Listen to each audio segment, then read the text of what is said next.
का राज था। राजा रघुनंदन एक बहुत ही नेक दिल और अच्छे स्वभाव के थे। वो अपने राज दरबार में काम करने वाले सभी नौकरों की खूब इज्जत भी किया करते।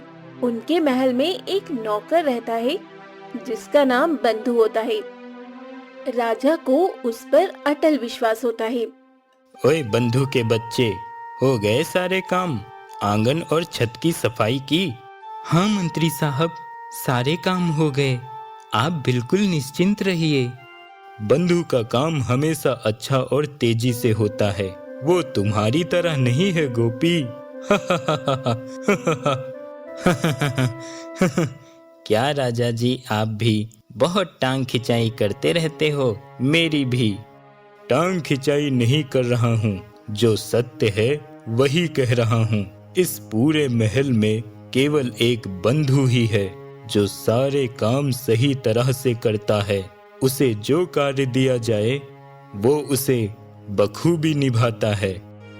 धन्यवाद राजा जी।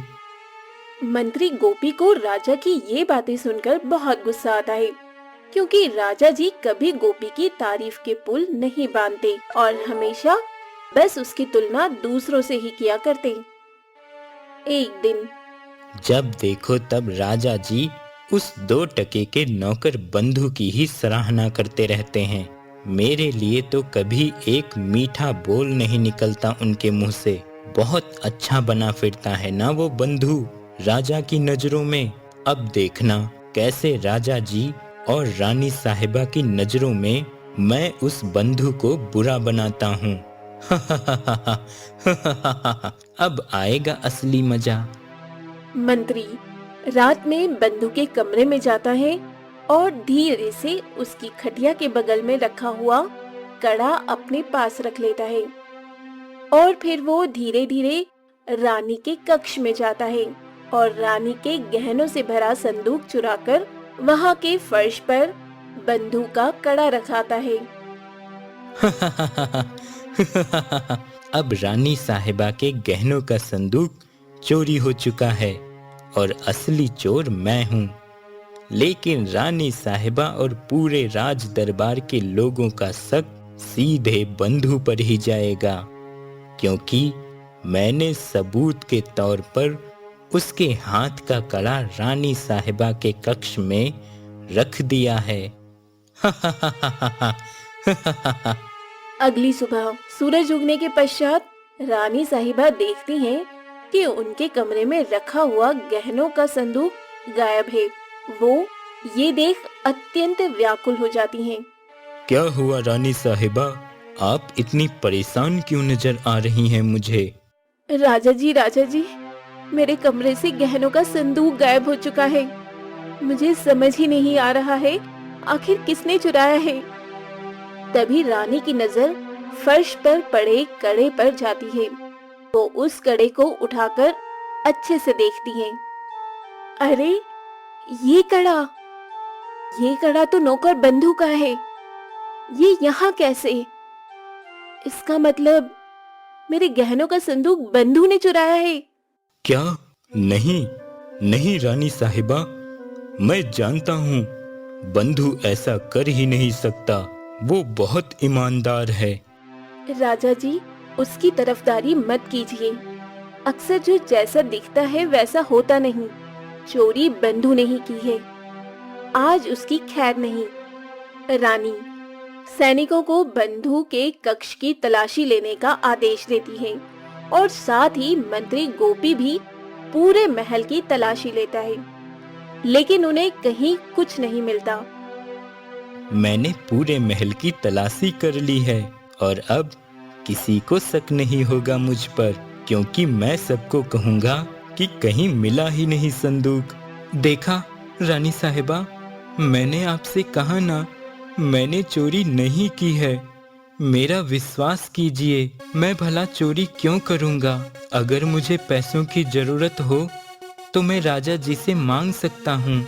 चुप रहो तुम, ज्यादा भोला बनने की कोशिश मत करो। मैं अच्छे से जानती हूँ तुम जैसे नौकरों को। अजीब बात है। तो फिर आखिर गहनों का संदूक गया तो गया कहाँ? किसने चुराया? उसका पता चल जाएगा। क्या? वो मेरा मतलब क्या? कैसे राजा जी, कैसे? ये रही कुछ रहस्यमयी जादुई पेंसिल्स। राजा जी सबको एक एक करके वो रहस्यमयी जादुई पेंसिल देते हैं। राजा जी ये सब क्या है? आपकी इन रहस्यमयी पेंसिल से कैसे पता चलेगा कि आखिरकार चोर है तो है कौन? बिल्कुल पता चलेगा रानी साहिबा। ये पेंसिल्स इस समय लाल रंग की हैं। जो भी चोर है वो हो न हो इसी महल का कोई व्यक्ति है, इसलिए जो चोर होगा कल सुबह तक उसकी पेंसिल काले रंग में बदल जाएगी और बाकी सब निर्दोष लोगों की पेंसिल सफेद रंग की हो जाएगी। और इससे हमें ये पता चल जाएगा कि आखिर चोरी किसने की है। ये रहस्यमय जादुई पेंसिल्स दिव्य शक्तियों से प्रसारित साधु बाबा ने दी है मुझे। क्या? ठीक है राजा जी, अगर आपकी इस रहस्यमयी जादुई पेंसिल के जरिए असली चोर का पता लग सकता है तो यही सही।